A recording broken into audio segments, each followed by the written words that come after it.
Hi, I'm Robert Hart. I'm a researcher at Berkeley Lab specializing in Windows. This video will focus on Windows for hot climates.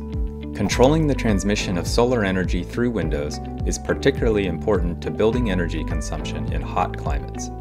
Windows can emit a significant amount of energy to the building in the form of both shortwave infrared and visible light.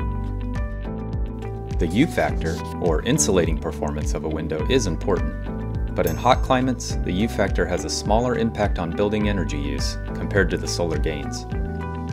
When the sun is near normal incidence to a window, the solar radiation can approach 1,000 watts per meter squared, 3/4 of which would be transmitted into a building with single pane or double pane clear windows.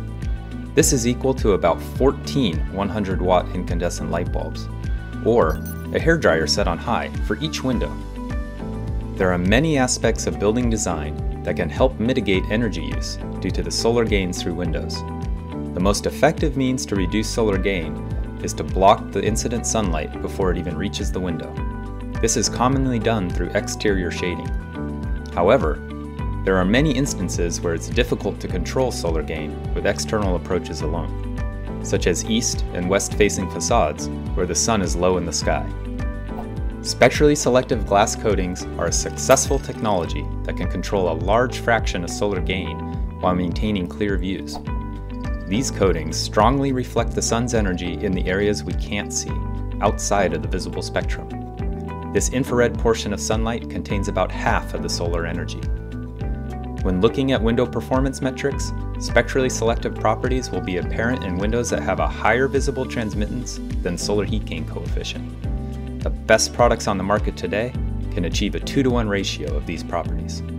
The solar heat gain coefficient combines the fraction of direct solar energy transmission and the inward flowing fraction, which is the portion of absorbed solar energy anywhere in the window system that still enters the room through conduction, convection, and re-radiation.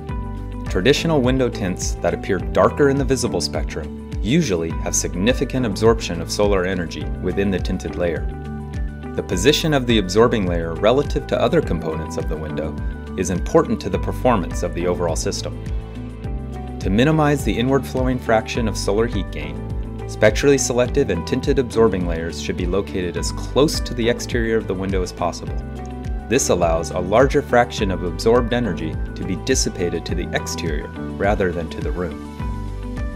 In new double-pane low-E windows, the spectrally selective properties that are part of a low-E coating provide good thermal performance and solar control. Solar control can also be achieved with spectrally selective films applied as a retrofit on existing windows. These retrofit products can improve the solar heat gain coefficient, but will typically not improve the U factor. In hot and humid climates, a significant portion of the cooling load is associated with dehumidification. Minimizing air infiltration through the windows in hot and humid climates is important in order to lower the thermal and latent load on the building. In a hot and humid climate, it is also possible to have exterior condensation on windows, when the glass and frame are poorly insulating and the interior is air conditioned. A poorly insulating window system can bring the exterior surfaces of a window below the dew point of the warm and moist exterior air.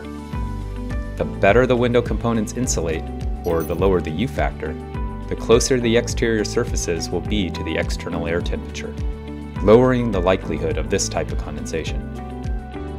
At Berkeley Lab, we are working on many ways to reduce energy use associated with Windows. Check out our latest research at windows.lbl.gov, and if you have any ideas, we'd love to hear from you. We hope this overview has been helpful. To learn more, visit Berkeley Lab online or view the next video.